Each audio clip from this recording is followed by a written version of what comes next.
Hello,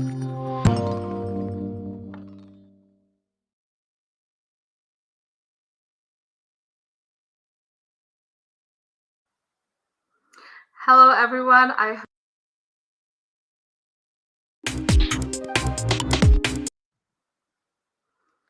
Hello, everyone. Thank you so much for being with us. Welcome to those who are here for the first time, and welcome back to our regular viewers. As some of you may already know, my name is Victoria, and I'm the outreach coordinator for the Education USA network here in Ukraine. We've got lots of exciting things in store for you, so stay tuned. But of course, before we get started, I would just like to briefly cover the topic of today's session. We're going to talk about a crucial piece of your university application, namely recommendation letters. It is important to understand that an effective letter of recommendation should always provide the admission commission with an assessment of your potential as a future student. So, what information do recommendation letters need to provide to make sure that it's a memorable one? And how to ask for recommendation letters, and of course, who to ask. Today, we're going to answer all of these questions and more, as well as share some valuable insights into the admission process.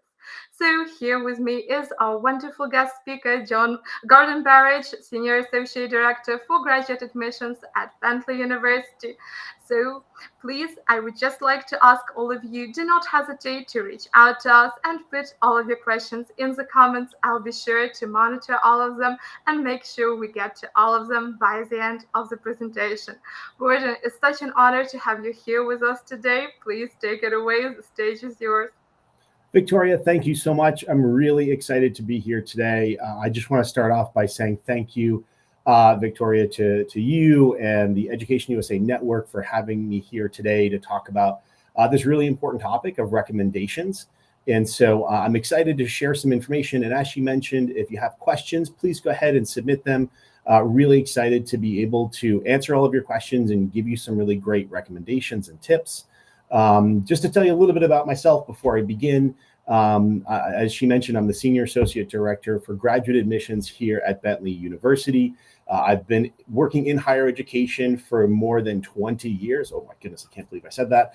And so, I'm really excited to be able to share all of my information with you here today. Even though I'm currently working in graduate admissions, I have worked in undergraduate admissions as well, so I can happily talk about whether it's undergrad, grad, maybe some PhD stuff, whatever your interests are. Happy to answer those questions as we go through. So I'm going to go ahead and get us started here with my presentation. And so hopefully everybody can see my screen. Victoria, if you can just give me an audible yes, if you can see my screen. Yes, we can see everything perfectly. Excellent, excellent. So I'm going to go ahead here and get us started with tips on applying to graduate school, really the importance of the recommendation. And so what I'm going to go through today, I'm going to talk a little bit about what to do before you submit your application, how to choose the right recommendation. I am going to talk a little bit about Bentley University, and then I'm going to make sure we have plenty of time at the end to answer all of those really important questions that I know everybody has. So a couple of things to get you started before the application. First things first, as you're looking at universities, whether that's here in the US or wherever you're looking to go, make sure you do your research. Go out, look at the websites, look around at different things. Make sure you do your research about where you want to go. And once you have a list of different institutions that you are interested in, start reaching out and contacting the university admissions office. Obviously here I put the graduate admissions office, but if you're looking at undergrad or PhD or whatever level you're looking at, reach out to that admissions office. You want to make sure that when you do that, you want to talk with the admissions folks. You want to talk with ask to speak with professors, see if you can talk with potential alumni or current students to really get the different perspectives of the institution. And next thing you want to do is, if you're able to, attend events in person or online. Obviously, if you're there in Ukraine, a lot of the events you're going to be attending are going to be online. However, if there are any local events that you can attend, like this or other things, make sure to do that. And one of the things that I want to give you kind of an insider tip is you want to make sure that if you're corresponding or when you're corresponding with the institution, you want to make sure that you keep all of your emails and interactions with that school as if you're submitting them with your application. A lot of times, the people that you may be reaching out to and talking with, they may be on the admissions committee. They may be the ones who are interacting and looking at your application. So it's really important that all emails, all interactions that you're keeping with that or that you're doing with that admissions office, you're keeping professional, well written, well thought out, because all of that is part of the application process. I tell students, as much as you are, looking into the institutions and kind of interviewing us, that whole process really begins with that first interaction. So you want to really make sure that everything that you're doing, you're keeping professional and really putting your best foot forward in regards to how you represent yourself. So all of that is a big piece of it. So let's get right into the recommendation. And so the recommendation is one of many parts of an application. This here is a typical application process for grad school. However, this could easily be for a undergraduate or a PhD program as well, as we're going here. So the letters of recommendation, the importance of them is that the letters of recommendation really help create a picture or a profile of you, the student, inside the classroom or inside the work environment. The recommendation is a unique part of your application because it's really the first opportunity we have as an admissions committee to get that third person or that third party perspective of you. Because other parts of the application is representing yourself. You're writing the essays, you're submitting the application, you are doing the interview. So up until this point, everything we've heard is from you. And so the recommendation gives us, the admissions committee, an opportunity to hear what you or who you are typically as a student, or maybe if it's coming from a manager or a boss, getting their perspective of your ability to do a program in higher education. One of the things that I want to do highlight is that, the recommendation could help, which it should, but it can also potentially hurt your application too, because a lot of recommendation letters are typically not seen by you, the applicant or the student, and they could potentially disclose information that you might not otherwise want to mention, like a case of plagiarism or lack of organization or lack of follow through. So as I go through this, you're going to hear me talk about how you're going to choose that right recommendation so you are getting the best possible recommendation to, once again, put you in the best possible light when you're submitting your application. So the first thing I want to talk about is the number of recommendations. Students should be asking for at least 4 letters, and this should come from previous professors, teachers, and then potentially 1 to 2 from other options, perhaps coming from a previous boss, a manager, a mentor, someone that can speak to your abilities. And what this does is, by having these 4 to 6 recommendations, allows for flexibility in which letter can be sent depending on the program. So as you get these letters, I'd recommend getting them in a sealed envelope from your recommender, because a lot of institutions, if they're going to receive it by paper, are going to want it sealed, or they may want it submitted directly from the recommender. And so what this does is it ensures that you, the student, are going to meet the minimum requirement of letters of recommendation. Depending on the institution that you're applying to, some may require 1, 2, 3, maybe more. And so this is where, kind of going back to my recommendation of reaching out to the admissions department, you can talk with them about what type of recommenders that they want to see. Some institutions will want to see somebody from your professor or a former teacher, or maybe they want to see it from a manager or a boss or an internship manager. So by having a lot of these different recommenders lined up will give you that flexibility to make sure you're submitting the right type of recommendations to the university. But also it can be really helpful too, because if you know that someone's going to be slow or they're in a busy time of the year, it'll give you that flexibility to be able to pivot and use another recommender if need be as you're going through. So who should be your recommender? So students should consider the following things when you're choosing your recommender. So it's really important. You want to make sure, how long have you known this professor? How long have you known this manager? If it's a professor or teacher, how many courses have you taken with them? Have you only taken one course, or have you taken multiple courses? Have you been working with this manager or coworker for a couple of weeks, a couple of months, or a couple of years?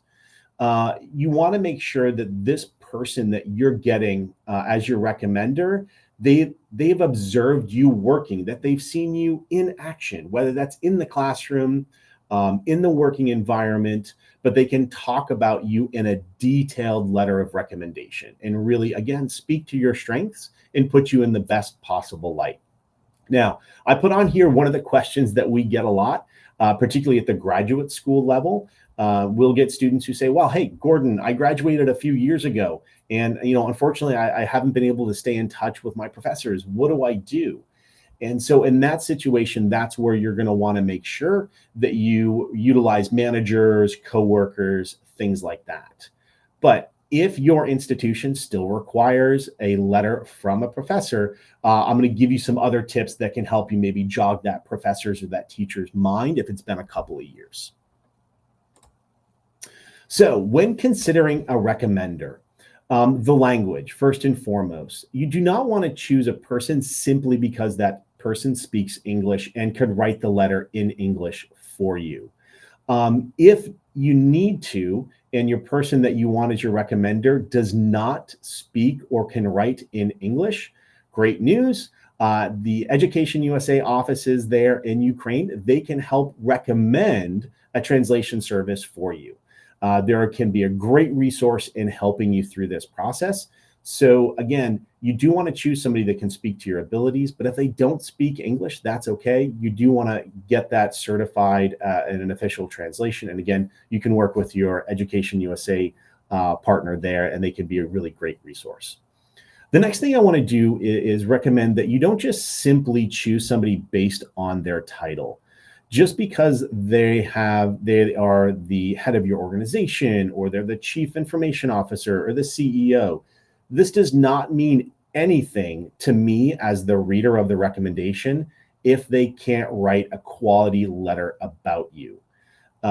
It's really important that, when you're getting that recommendation, that again, that they've seen you in action. I've had somebody who submitted a letter of recommendation one time from their CEO, and basically the letter said, oh yeah, I know Gordon. He works in my organization. From what I've seen, he does really great. Great that it came from the CEO, but as far as the detail, as far as putting that person in great light, it was kind of a useless throwaway recommendation and a really waste of a great opportunity to get them to really show from, again, that third party how great you really are. Now, one thing I do want to say, however, you can consider this person if the recommender that you're using had studied in the US at either the graduate or undergraduate level. Maybe they can speak to the rigors of the program. Maybe they can speak to what it's like to study in the US and be able to say, hey, this student, this person that I'm recommending really would do well because I've been there and gone through this. And they can, again, speak to your success in a potential program like this. The other thing that you want to consider is the reliability of your recommender. Letters a lot of times must be uploaded directly by the recommender or sent in directly from the recommender. And so are they the type of person who may ignore an email from the university? Are they the type of person who maybe is super busy during a particular time of year? So you want to keep that in mind too. Is this person going to be reliable and going to be able to send me and spend time on that detailed recommendation letter? So let's talk a little bit about that in regards to the timeline. So the first thing you want to do is you want to make sure you give the recommender at least, I would say, a month to write your letter. You want to make sure that you're not pressuring them to write it right away, but give them some time, because again, you really want to make sure that they're giving you and putting you in the best possible light, and really spending some time and giving us in the admissions committee some details about you. Now, what you can do is, as you're going through that several week process with the recommendation, you can send gentle reminders to your recommender when their deadline approaches. And again, you want to consider, how busy is this professor? How, are they writing recommendations for a lot of different students? The time of year that you're asking for this recommendation. Is your manager or boss really busy? Are they at deadlines, or is it the end of their fiscal or calendar year? They're have to get things done. And the tip that I would give you too here is that your deadline for the recommendation should not be the deadline for the recommender. Allow for possibility of delays or emergencies. So, for example, if your application is due on January 15th, I would ask for your recommender to upload it by January 1st, to give you a couple of weeks just in case they are delayed, an emergency comes up, something happens, so that you can pivot if you need to, by maybe getting another recommender if you have to, or if they had an emergency come up, it gives them a little extra time. So build that into your plan, where again, your deadline for the application is not the deadline you're giving for the recommender. That's a great one there. So now, once you have a list of people that you want to ask for recommendations from, a couple of things that you want to do. First and foremost, be polite. Remember, they're doing you a favor by writing a recommendation for you. You want to make sure that when you are asking for the recommendation, if you're doing it in an email specifically, write the email in a professional manner and repeatedly thank them for this favor that they are doing for you. They're not being paid extra for this, but they are rather helping you. And the other thing you want to do is, when you're putting this in an email, and again, I would ask that when you're asking for a recommendation, put it in an email, because in that email, what you want to do is you want to explain to them why you want them to recommend you. This is where you can compliment them on the reason that you're asking them. So, I learned so much from you in your class. Your leadership in your division was really helping me be successful. Or you, as my manager, I learned so much from you, and I really felt like you helped me be the best possible employee that I could. So by putting that in the letter, it also helps them reflect back on that. And some other things that you can put in that letter once they've said yes is, what you want to do is you want to make sure that you're giving the recommender a copy of your resume. So once they've said yes, in another email, give them a copy of your resume so that they have it. And then you want to give them any more concise documents relating to that relationship. So give them the details of when you first met, or when you first started that job, or what courses you took with that professor, the grades you received. So earlier I talked about that question. Well, what if I've been out of school for a couple of years, and my university or the program that I'm applying to needs a professor? Well, this is where this information can be really helpful, when you send them that reminder of, okay, I was in your class in 2019 or 2020, and these are the classes I took from you. These are the grades that I received. Also, let them know the universities that you will be applying to, the major that you're interested in, your academic interests or passions, and maybe your future goals. So again, they can reference that when creating your letter. But then also tell them, why are you applying to a school in the US? Why are you looking to go and study in the United States?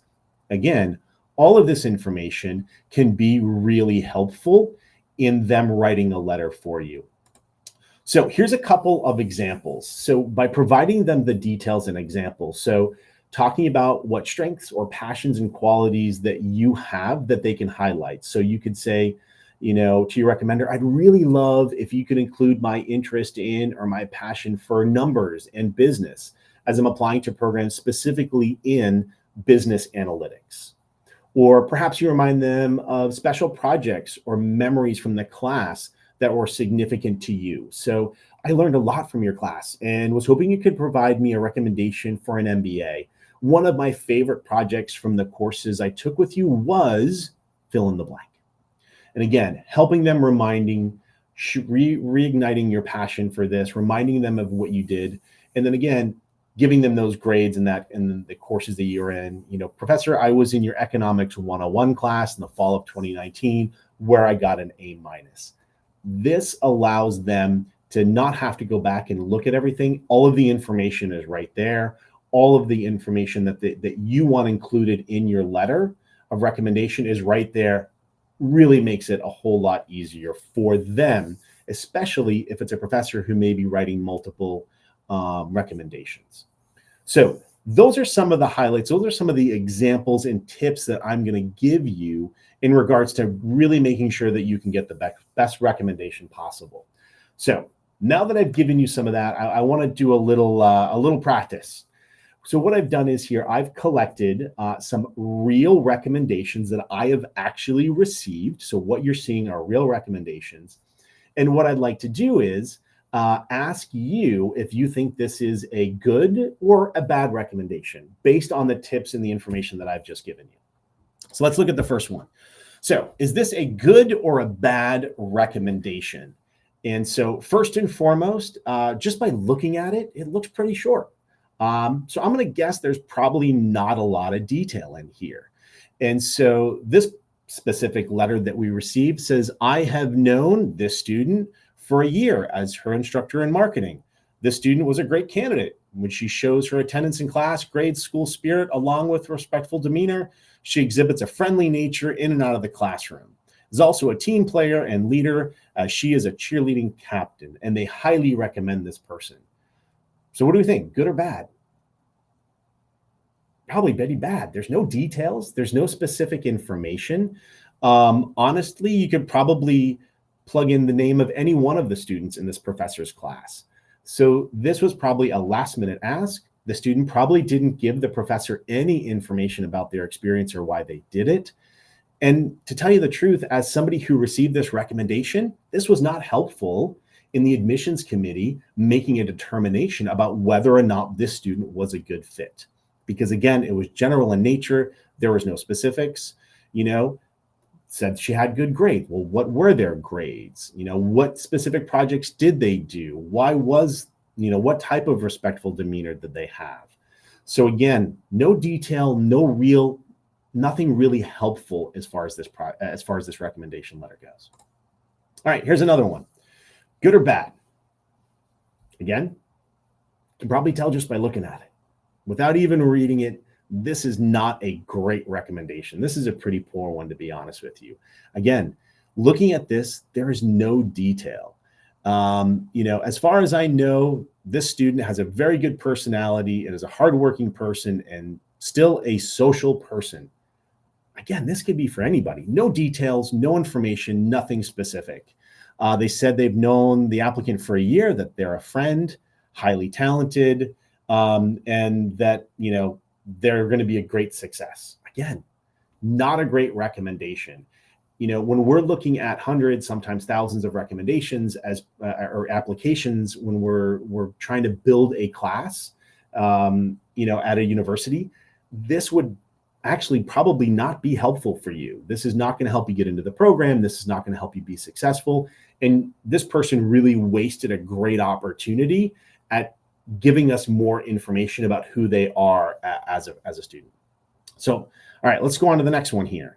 So first and foremost, what are the applicant's talents or strengths? If we look back to that first one, same question, what are the applicant's talents or strengths? Number 5, this applicant has high talent.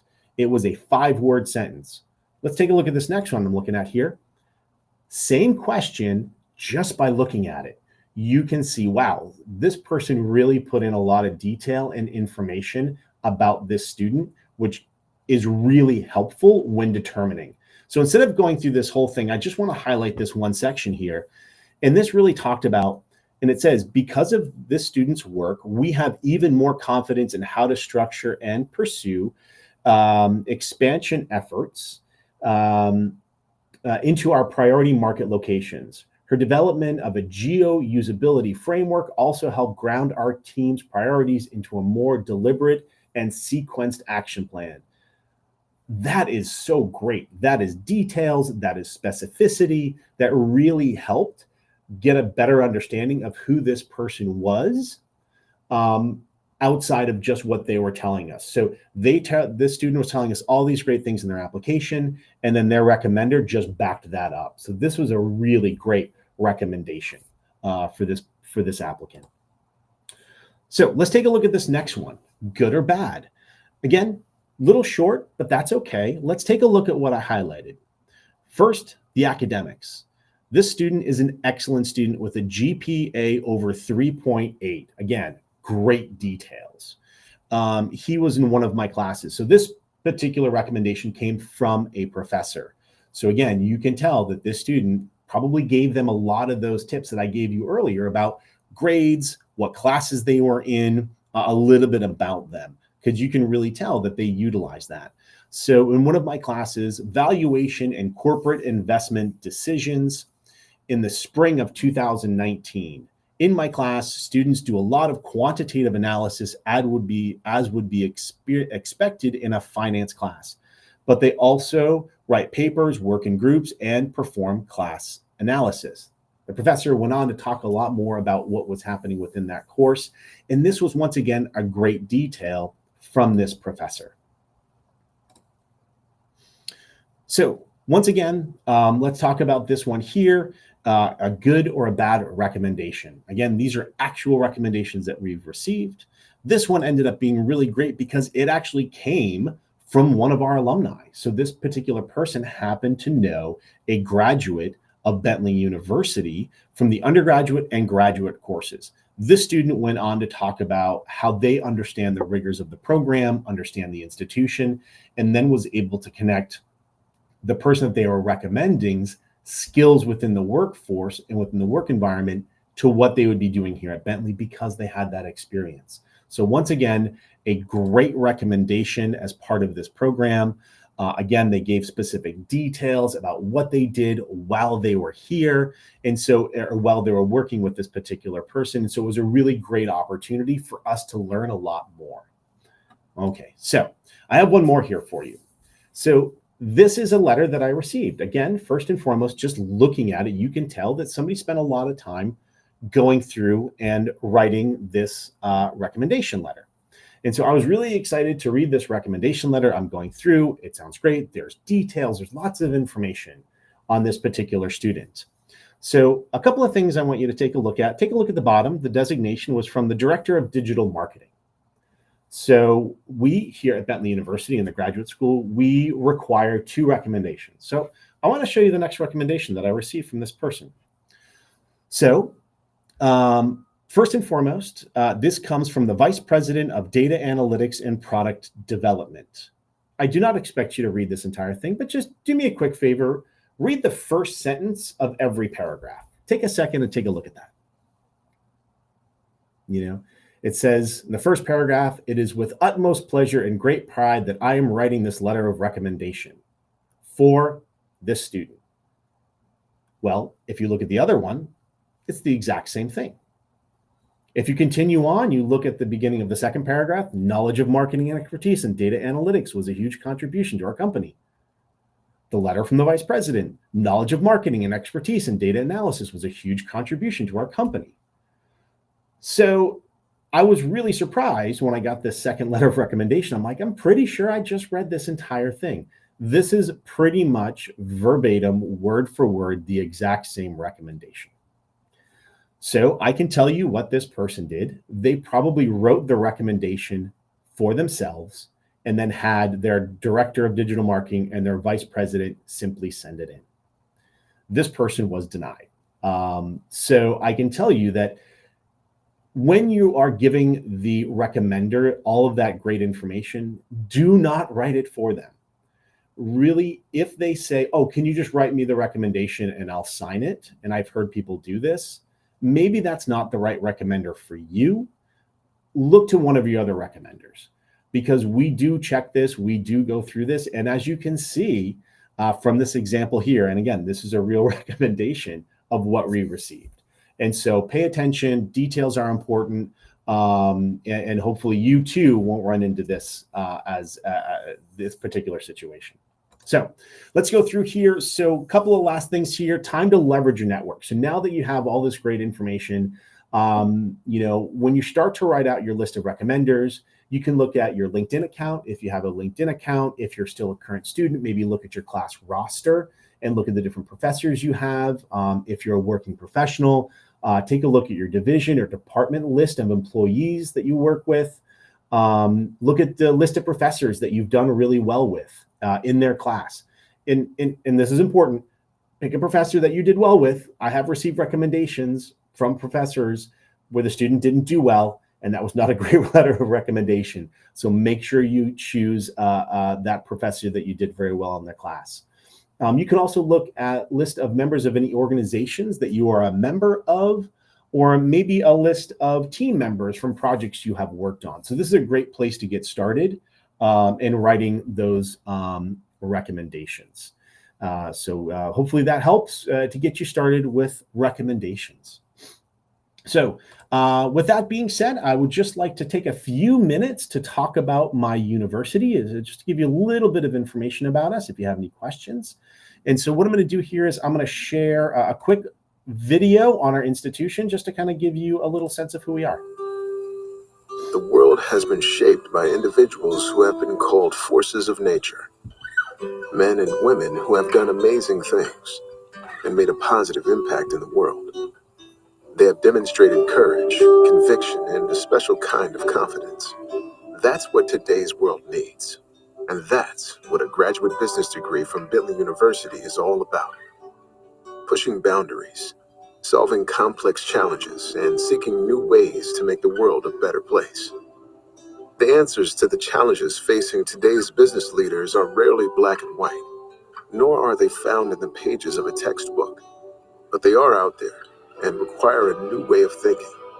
Staying relevant in today's fast-moving world requires a graduate education that stays ahead of what's coming next.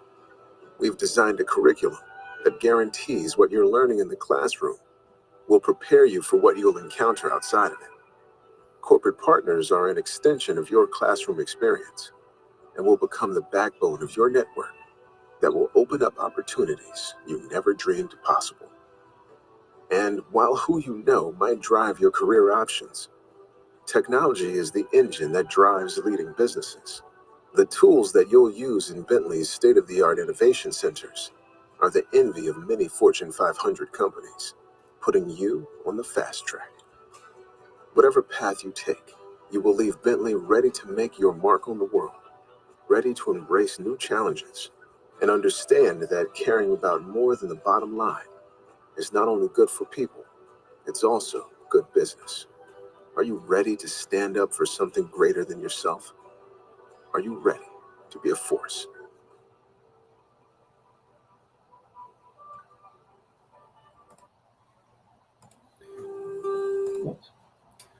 So that's just a little bit about our institution. Bentley University is accredited by AACSB because we are an accredited business school. We currently have the #1 ranked career services department.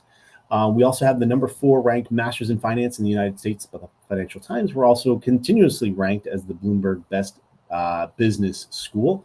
Bentley University is located just outside of Boston, Massachusetts, in a little city called Waltham. So really briefly, Bentley University offers an MBA program at the graduate school level. We also offer several Masters of Science programs in accounting, business analytics, finance, human factors and information design as well. And then you'll see that we do offer classes in person, online, and hybrid. So a little bit about, really quickly, our MBA program is broken down into 3 sections. We offer foundation courses. So if you do not have any traditional business background, that's okay. Our foundation courses will help you get that. Or if you've been out of school for a little while and just kind of need a good refresher, this is a great opportunity to get some of that refresher there in those foundation courses. And then we have 6 core courses. And then you get to choose a concentration in accounting, analytics, finance, information systems, law and taxation, leadership, marketing, or our newest one, which is strategic healthcare and management. And this MBA program takes about 1.5 to 2 years completed at a full-time level. The next program here is our Master's in Accounting. This program also does have some foundation courses.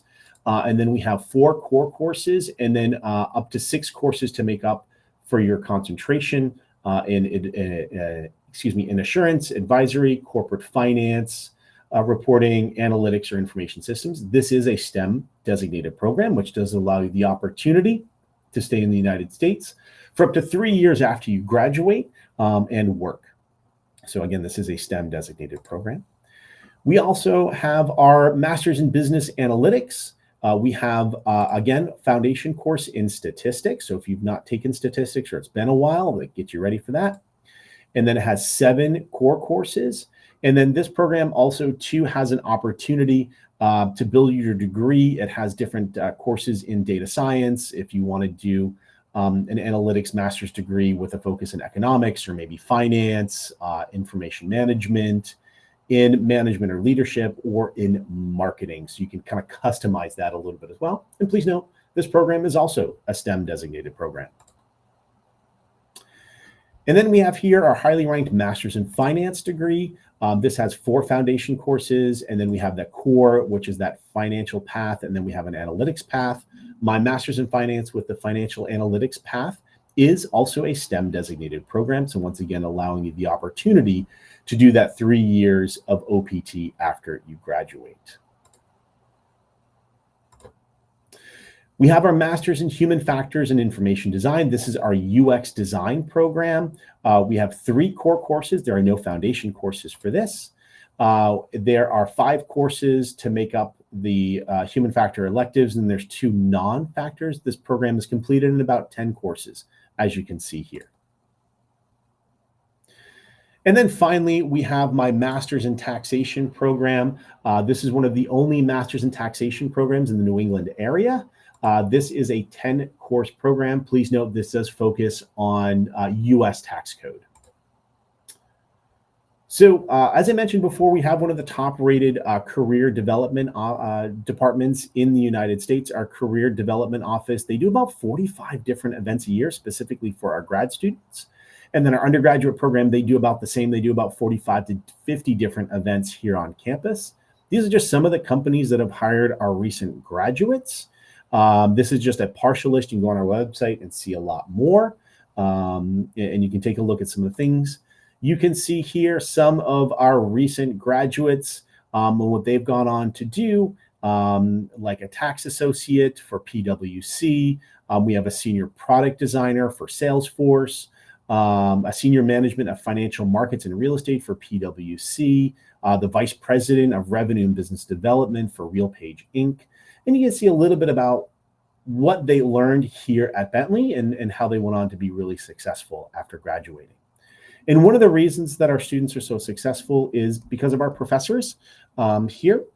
And so just to list some of our professors here at Bentley University. Here are some of our great professors here at Bentley University as well and what they're doing. Please note, Bentley University, we do award about $2 million in scholarships every single year. About 85% of our students do receive some level of merit aid. The current cost is about $5,600 per course. But again, on average, a lot of our students are paying a lot less. Being conscious of time here, this is our application process. Our resume or CV, 2 letters of recommendation, which I now expect everybody to submit great letters of recommendation. 2 essays, your transcripts. Please note we are GMAT, GRE optional. You do not need to submit your GMAT or GRE. We will need, if you have an international transcript, we may require a English language test like the TOEFL. We accept the TOEFL, the IELTS exam, the IELTS, or Duolingo. And please note, some of our programs may require an interview as well. If an interview is required, it will be done through Zoom or through a media format like this for those of our students in Ukraine. So with that being said, I'm really excited for us to be able to go ahead and take some questions whether it's about how to those recommendations or in regards to the university itself. So with that being said, I'll turn it back over here to Victoria. Thank you so much, Gordon, for a fantastic presentation. I highly enjoyed it and learned so much myself about requesting recommendation letters. And before we go over to questions, I would just like to encourage our wonderful listeners at home to please not hesitate to reach out to us with your questions. We are here to help you and assist you every step of the way. So our first question is from Elisaveta. Elisaveta, thank you so much for joining us. And Elisaveta is wondering, greetings, if I studied but didn't participate in any forums, then the professor needs to emphasize what exactly I did as part of his or her course. Is this right? Yeah, so if I studied and did not participate in any forums, the professor needs to emphasize what exactly I did.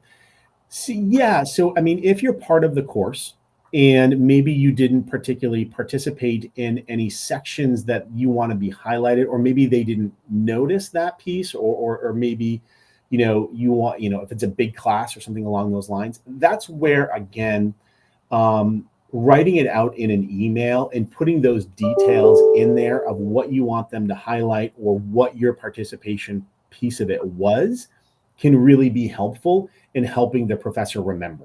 And so once again, putting those details in a really specific email, because I know some students, especially, if you went into a big undergrad program where maybe you have 30, 40, 50 students in a class, that can be really difficult for a professor, especially if they're running multiple courses. And again, that's where having those details in there can really be helpful in helping the professor remember. So hopefully that answers the question. Thank you so much for your answer. And thank you so much, Elisaveta, for reaching out and being active. If you still have any more questions about your application, we are more than happy to assist you. You can always sign up for a free consultation with one of our lovely advisors or come to our offices in Kyiv and, of course, be advised on all aspects of the admission process. I actually have a question of my own, if you don't mind. Sure. And it would be about highlighting some of the main questions that admission officers are looking to see answered in a recommendation letter. Mm-hmm. Yeah, no, that's a great question. And so I know in our recommendation letter, once again, we're looking for those details. I think, examples of opportunities where you demonstrated leadership, where you demonstrated excellence, where you really shined in a particular situation can be really helpful.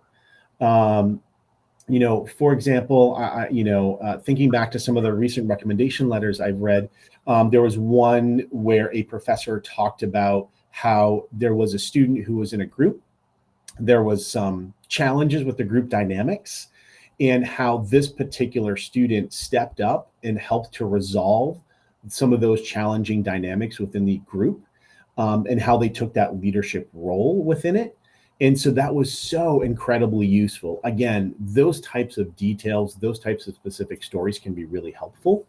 So again, I think leadership, or particular skills in a really specific area. So if you're applying to a analytical heavy program, maybe they can talk about your specific skill sets in statistics or math.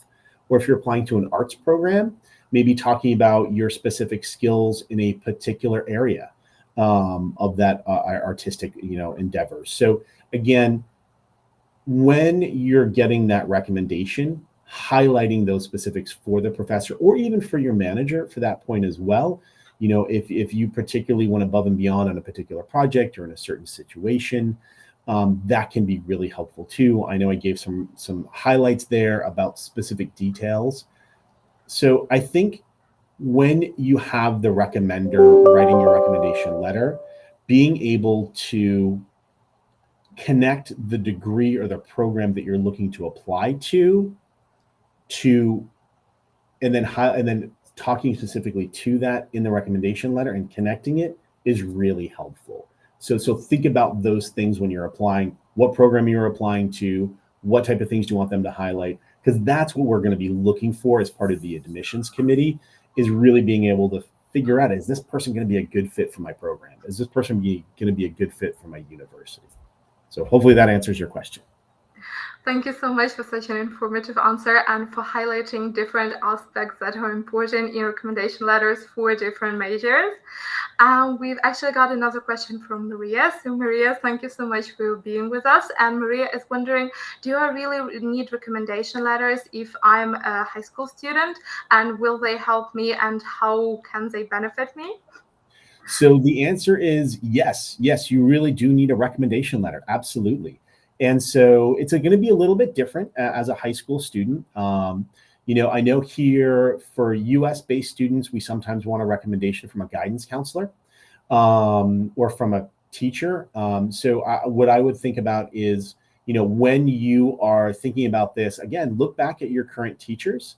Think about your guidance counselors if you have one. If you do not, again, think about those teachers and the really good grades, because again, they are going to be able to really highlight your specific skills and your abilities, especially if you did really well in their classroom. And this can make a difference. I know in a previous position when I worked in another institution and I was working at the undergraduate level, there were times when it was the recommendation from the teacher or the guidance counselor that made the difference in when we're looking at a group of individuals, because again, it's that third party perspective, and so that can make a difference. And so yes, it's really important. Please take your time, pick good recommenders, and if you're not quite sure, I can't emphasize this enough. Utilize Education USA department. They are such a great resource. So you can reach out to them. They can give you some recommendation. A lot of them have gone through this experience themselves. And so, if you're not quite sure, talk with them and they can be really helpful as well. Thank you so much for such wonderful advice, Gordon, and thank you to Maria for being so active today. And once again, I would just like to reiterate that we are here to help you every step of the way. If you're unsure about who to reach out to or any other aspect of your admission process, we are here to help. Please do not hesitate to sign up for a free consultation with me or any of my wonderful colleagues. So I guess a final question on my part would be about the general one, and that would be, how would you maybe describe your ideal student, or like what are some of the achievements you're looking for in a prospective applicant for Bentley University? Yeah, no, that's great. Thank you so much. And so I think for us, what we're looking for, and again, please note, we are a business degree program. We're a little bit more specialized in that area. And so I know for us at Bentley University, what we're looking for is, what voice can this student bring into the experience? What are they going to add? Our classrooms are small. And so each student who comes into our classrooms are expected to have a voice. And so what unique perspectives, what unique experiences can they bring into the classroom? Because, as we grow and develop, all of the things that make us who we are, our gender, our experiences, where we come from, our culture, all of those things, are going to come out in the classroom here. And so when we're looking at an application, when we're considering somebody for the program, I'm thinking to myself, well, what is this person going to bring into the experience? What voice are they going to have? Are they going to be able to share unique and different experiences?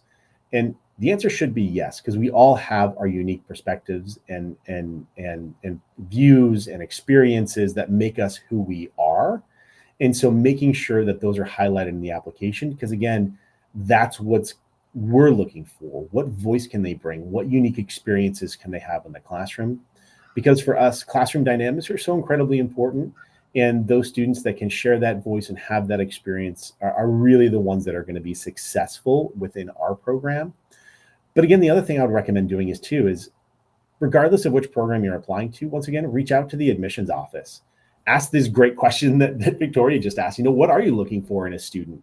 What do you want to see in your applications? And they'll be happy to answer that question.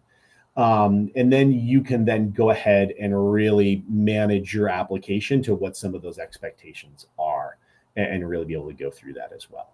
So, and I will say too, one and a separate thing, one of the things that I love, I've worked with a lot of Education USA offices around the world, and I know that you do this there at your office, Victoria, at Education USA in Ukraine, is the pre-departure event.